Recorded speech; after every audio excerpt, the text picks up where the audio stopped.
নকৰে নেকি এইবাৰ আমি নতুনকৈ সিদ্ধান্ত লৈছো লৰাক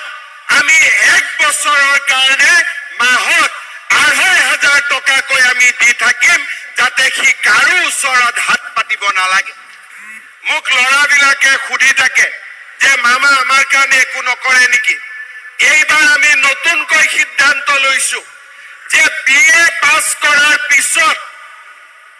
1 বছৰ লৰা ছোৱালীয়ে যাতে চাকৰিৰ ইন্টাৰভিউ দিব পাৰে ইন্টাৰভিউৰ মাচুল দিব পাৰে পৰীক্ষা দিবৰ বাবে যদি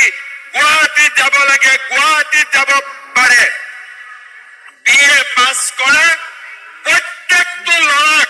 আমি 1 বছৰৰ কাৰণে মাহত 2,500 টকাকৈ আমি দি থাকিম যাতে সি কাৰো ওচৰত হাত পাতিব নালাগে আজি মই বিএ পাছ কৰিলো দেউতা নাই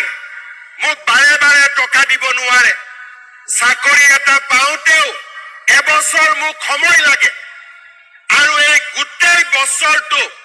আমাৰ চৰকাৰে সেই লৰাজনৰ বেংক একাউণ্টত আমি 2,500 টকাকৈ আমি দি থাকিম শ্ৰদ্ধাৰ ৰাইজ মহিলাসকলৰ বাবে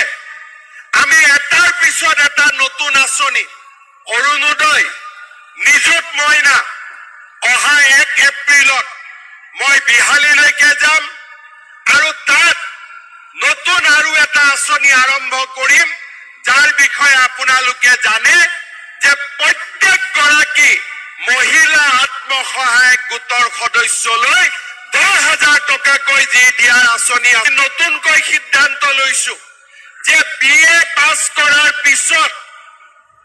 1 বছৰ লৰা ছোৱালীয়ে যাতে চাকৰিৰ ইন্টাৰভিউ দিব পাৰে ইন্টাৰভিউৰ মাচুল দিব পাৰে পৰীক্ষা দিবৰ বাবে যদি গুৱাহাটীত যাব লাগে গুৱাহাটীত যাব পাৰে বিএ পাছ কৰা প্ৰত্যেকটো লৰাক আমি 1 বছৰৰ কাৰণে মাহত 2,500 টকাকৈ আমি দি থাকিম যাতে সি কাৰো ওচৰত হাত পাতিব নালাগে আজি মই বিএ পাছ কৰিলো দেউতা নাই মোক বাৰে বাৰে টকা দিব নোৱাৰে চাকৰি এটা পাওঁতেও এবছৰ মোক সময় লাগে